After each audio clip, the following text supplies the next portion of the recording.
বিশ্বনবীজি বলছেন, ওগো আমার সাহাবারা, জান্নাতে যাওয়ার জন্য দুনিয়ার বুকে 4টি পরীক্ষা দিতে হবে। জোরে বলেন, কয়টা পরীক্ষা? কয়টা পরীক্ষা বললাম? 4টি পরীক্ষা। 1 নাম্বার পরীক্ষা আল্লাহর কোরআন বলছে। আমার ভাইরা, আল্লাহ পাক আল্লাহ তাআলা পবিত্র কালামুল্লাহ শরীফের ভিতরে কোরআনুল কারীমের মধ্যে আমার আল্লাহ তাআলা করে দিলেন বর্ণনা। আল্লাহ পাক ডেকে বলেন, হে পৃথিবীর মানুষেরা, দুনিয়ার মানুষেরা, আমি আল্লাহ রাব্বুল আলামিন তোমাদেরকে জানালাম ঘোষণা। আল্লাহর কোরআনকে জিজ্ঞেস করা হলো কালামুল্লাহ, আজকে সারা পৃথিবীর জমিনে মুসলমান গুনিয়া তোমার খায় কেন? আমার আব্বা জানেরা, সোনার চাঁদ ভাইয়েরা, পৃথিবীর জমিনে এমন কিছু দেশ আছে যেখানে মুসলমানের সন্তানগুলি নামাজ পড়তে পারে না, মুসলমানের সন্তানগুলি যায় নামাজটা পেছাতে পারে না, মুসলমানদের সন্তানগুলি তসবিহ দানাখানা গুনতে পারে না। চীনের মধ্যে এমন একটা জায়গা আছে যেখানে রমজান মাসে রোজা যদি রাখা হয় তাহলে চীন সরকার তাকে জোরপূর্বক ভাবে জেলের মধ্যে ভরে দেবে। পৃথিবীর জমিনে এমন কিছু এলাকা আছে যেখানে মুসলমানেরা মুসলমানদের নাম রাখতে পারে না। আমার আল্লাহ করে দিলেন বর্ণনা, হে দুনিয়ার মুসলমান, দুনিয়ার বুকে তোমাদের কোনো ভয় হবে না, তোমাদের কোনো টেনশন হবে না। আমি আল্লাহ কোরআনের মধ্যে করলাম ঘোষণা। আল্লাহর কোরআন বলে, ওয়ালা তাহিনু ওয়ালা তাহজানু ওয়া আনতুমুল আ'লাউনা ইন কুনতুম মুমিনিন। আমার আল্লাহ তাআলা ডেকে বলে, হে পৃথিবীর মুসলমানেরা, ভয় পেও না, কম্পিত হয়ো না, ডরো না। যদি তোমরা মুমিন হয়ে যাও, আমি আল্লাহ আমার সাহায্যখানা তোমাদের কাছে পাঠিয়ে দেব। চিৎকার করে বলা যায় না সুবহানাল্লাহ, নারে তাকবীর। তবে দুনিয়ার জমিনে আমি আল্লাহ পাক আল্লাহ তাআলা পৃথিবীর জমিনে হাজি হোক আর মাস্টার হোক, ডাক্তার হোক আর ইঞ্জিনিয়ার হোক, আলেম হোক আর মুফতি হোক, যেই হোক না কেন, আমি আল্লাহ দুনিয়ার জমিনে 4খানা পরীক্ষা নেব। নবীর সাহাবারা কান্না করে আর বলে, ইয়া রাসূলুল্লাহ, ইয়া হাবিবাল্লাহ, বিশ্ব নবী গো, ওই 4খানা পরীক্ষাকে খুবই রকমের ভয়ানক পরীক্ষা হবে। আল্লাহর নবী করে দিলেন বর্ণনা। কোরআন খানা শুনে নেন, সূরা আল বাকারা আল্লাহ তাআলা জানিয়ে দেয়, ওয়ালা নাবলুওয়ান্নাকুম বিশাইইম মিনাল খাউফি ওয়াল জু'i ওয়া নাকসিম মিনাল আমওয়ালি ওয়াল আনফুসি ওয়াস সামারাত ওয়া বাশশিরিস সাবিরিন। আমার আল্লাহ পাক আল্লাহ তাআলা জানিয়ে দেয়, হে দুনিয়ার মানুষেরা, 1 নাম্বার পরীক্ষা খানা হলো মিনাল খাউফ। দুনিয়ার জমিনে তোমরা কেমন করে আমি আল্লাহ আমাকে ভয় করেছো, আমার ভয়টা কেমন করে তোমার মনের মধ্যে ছিল। 1 নাম্বার পরীক্ষা খানা হলো আল্লাহর ভয়। আজকে পৃথিবীর জমিনে যদি তাকিয়ে দেখেন, মানুষের মধ্যে থেকে, মানুষের অন্তর থেকে আল্লাহর ভয় কেন উঠে গিয়েছে।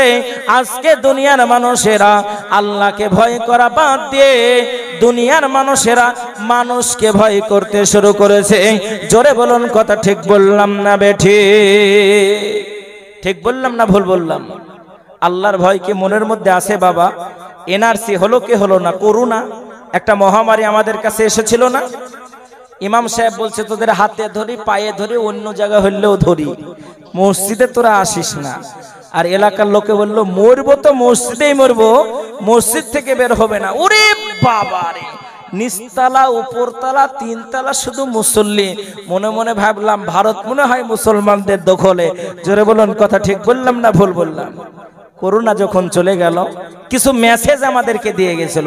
বাস্তব একটা কথা বলি, একজন বৃদ্ধা বাবা, কোটি কোটি টাকার মালিক, করোনায় আক্রান্ত, সন্তান তার কাছে যায় না। আপনি বাস্তবের সঙ্গে মিলান।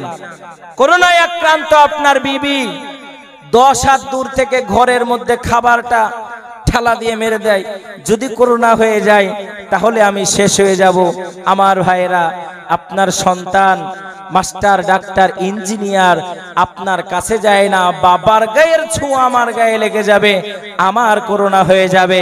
আপনি বেডে শুয়ে শুয়ে কাঁদতে লাগলেন।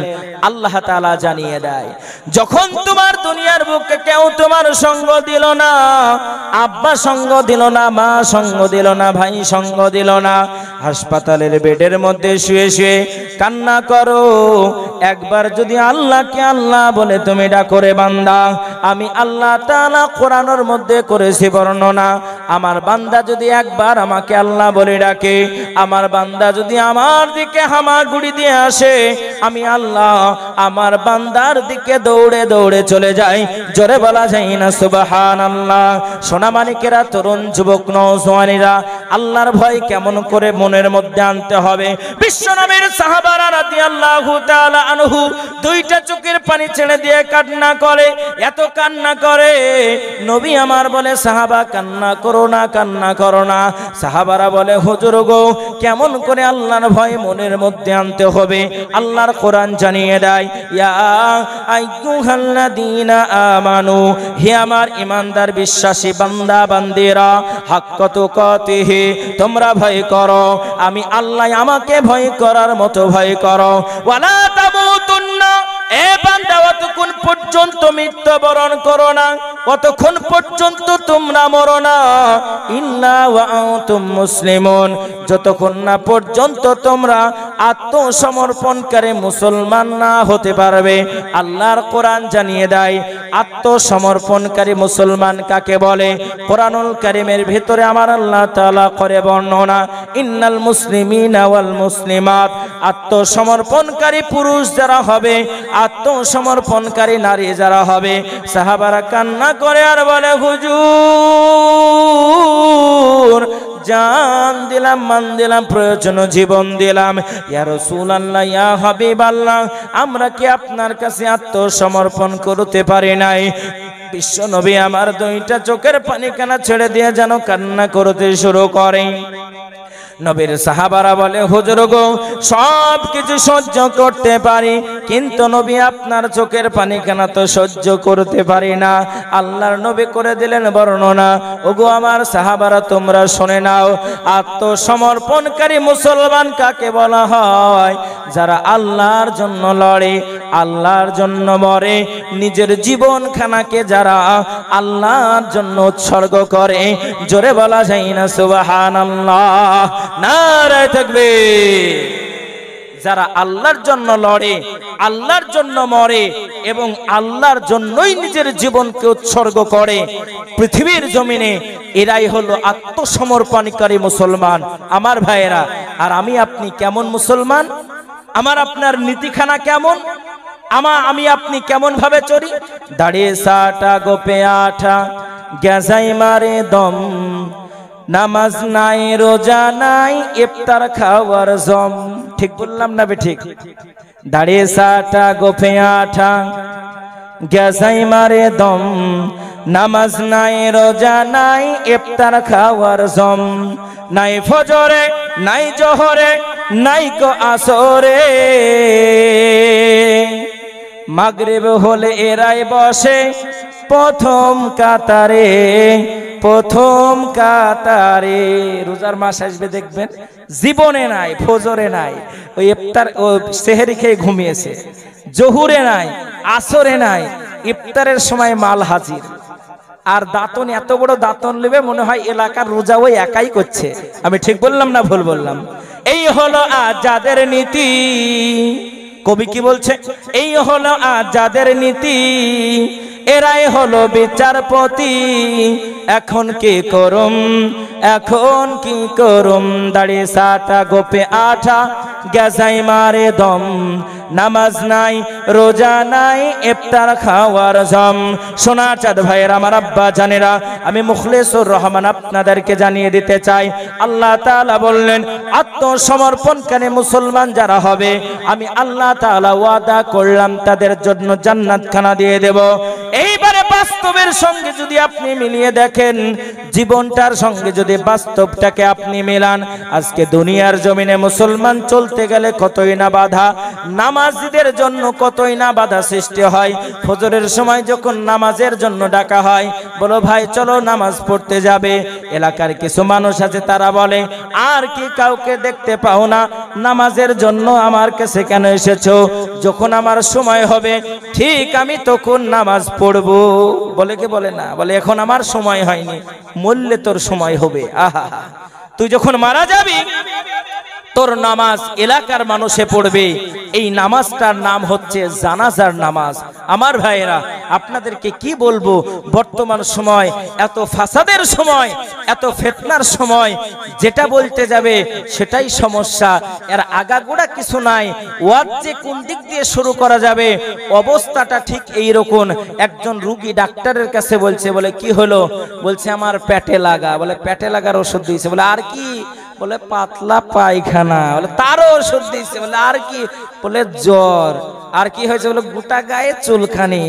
এমন করে বলছে আর কি হয়েছে? মাথায় ব্যথা, রাতে ঘুম আসে না, বেশি খেলে খিদি লাগে না, আমার কঠিন সমস্যা। ডাক্তার বলছে ট্রিটমেন্ট কোনটা করব? যদি পায়খানা ভালো করতে যায় চুলকি মরে যাবে, আর যদি চুলকানা ভালো করতে যায় হেগি মরে যাবে, এর কোনো ট্রিটমেন্ট নাই। তো সমাজের চিত্রটাও এরকম। আজকে সুদের বিরুদ্ধে আপনি বলবেন, এই মৌলবি, মুরব্বি নাকি? মৌলবি যদি বলা হয় তাহলে মুরব্বি চলবে না। বলে খবরদার, সুদের কথা বলা যাবে না। কেন গো? বলো সভাপতি সুদখোর। জোরে বলুন একবার নাউজুবিল্লাহ। মদের কথা বলা যাবে না। এই মসজিদের দোতলায় যত মার্বেল আছে মাতালদের দেওয়া। তাহলে কি বলতে হবে? আপনি শুধু কুরআন আর হাদিসের কথা বলেন আর চলে যান। এই মদ, সুদ, গেজা, হেরোইন, আফিন, এগুলা কি কোরআনের ভেতরে আছে না বাইরে আছে? তাড়াতাড়ি বলেন। আমার ভাইয়েরা, আজকে এই জাতি জর্জরিত হয়ে গেছে, ভাইরাসে আক্রান্ত হয়েছে। এই জাতি জানে না যে সুদের 1 টাকা সমান কত গোনা। একজন ব্যক্তি যদি 1 টাকা পরিমাণ সুদ খায়, সামান্য পরিমাণ যদি সুদ খায়, তাহলে তার মায়ের সঙ্গে ব্যভিচার করলে যতটা গোনা হয়, তার আমল নামায় ততটা গোনা হবে। সাবধান হয়ে যাও, হুঁশিয়ার হয়ে যাও। দুনিয়ায় পার পেলে আল্লাহর কাঠ গড়াই তুমি পার পাবে না। এজন্য আমার ভাইয়েরা, সোনার চাঁদ, তরুণ যুবক নওজওয়ানেরা, সতর্কতা অবলম্বন করতে হবে। আল্লাহর কোরআন জানিয়ে দেয়, হে দুনিয়ার মানুষ, তোমাদের কিসের এত ভয়, কিসের এত টেনশন? তোমরা এত ভয় করো কেন? এত অহংকার করো কেন? দুনিয়ার বুকে তোমাদের কোনো অস্তিত্ব ছিল না, দুনিয়ার বুকে একদিন তোমাদের কোনো অস্তিত্ব থাকবে না। ফারুকে আজম ওমর রাদিয়াল্লাহু তাআলা আনহু বলে যে দুনিয়ার মানুষ কেন এত অহংকার করে? মানুষ তো মাটি থেকে তৈরি হয়েছে, আবার মাটির সঙ্গেই মিশে যাবে। তবে দুনিয়ার বুকে এত দাদাগিরি কেন, এত বাহাদুরি কেন? বাহাদুরি দুনিয়ার বুকে চললেও আল্লাহর কাঠ গড়ায় তোমার বাহাদুরি চলবে না। হে যুবক, আজকে তোমার শরীরের জোর আছে, এমন একটা টাইম আসবে তোমার শরীরের জোর থাকবে না। হে তরুণ, আজকে তুমি সুপারিকে চিবিয়ে খাও, এমন একটা সময় আসবে তোমার সুপারি খাওয়ার মতন বল থাকবে না। আজকে তুমি দৌড়ে 10 কিলোমিটার চলে যাও, এমন একটা সময় আসবে লাঠি ছাড়া তুমি চলতে পারবে না। তাই আপনাদেরকে বলি, হে যুবক, তোমাকে সতর্ক করে বার্ধক্য আসার আগে ইবাদতের তুমি ফেজা তৈরি করে নাও। আর যখন তার কোনো কাজ নাই, বৌমা বলে যে ও মরে না রে বুড়ো, কেশি কেশি সারা রাত ঘুমাতে দেয় না। বউ বলে যে এত জনার মরণ হয়, এর মরণ কেন হয় না? সারা রাত হুকুর হুকুর করে কেশে কেশে, বাড়িতে আর জায়গা হলো না। নাতিরা বলে যে তুই এখান থেকে সরতে পারিস নি, সারাদিন শুধু হুকুর হুকুর কাশা। নাতিদের কাছে জায়গা হলো না, মেয়ের কাছে জায়গা হলো না, বেটার বোর কাছে জায়গা হলো না। মসজিদের বারান্দায় বসে আছে। আল্লাহ বলছে কোনো জায়গায় হলো না, আর আমার কাছে এসছিস, দাঁড়া আজকে তোর যা করবো তা করবো। মাল ড্যামেজ, তোকে আমি আর লিব না। বলবে কি বলবে না? তাড়াতাড়ি বলেন। যখন তোমার সময় ছিল তখন তুমি আসলে না, আর এখন তুমি মাল ওয়াকিজ হয়ে গেছো, বাজারে চলো না। শরীরের জোর নাই, যৌবনের ক্ষমতা নাই, বাড়িতে টিকতে দেয় না, সারা রাত ঘুম আসে না। আর তুই এসছিস আমার ঘরে, সবার আগে বাড়ি চলে যা। তোর ইবাদত নামাজ পড়তে যাবে তো পাইপ লাগানো মাল ঝরছে, পেশাব পড়ছে, পাইপ লাগানো। তারপরে আজকে মুসলমানের ভাইয়েরা, মুসলমানের বাবা জীবনে মসজিদ চিনে, তার আগে মসজিদ চিনে। অনেক যুবক দেখবেন রাস্তাঘাটে পাওয়া যায়, যদি মসজিদের মধ্যে জালসার পোস্টার মারতে গেছে, বলছে আমার ঢোকা যাবে না। তো কেন ঢোকা যাবে না?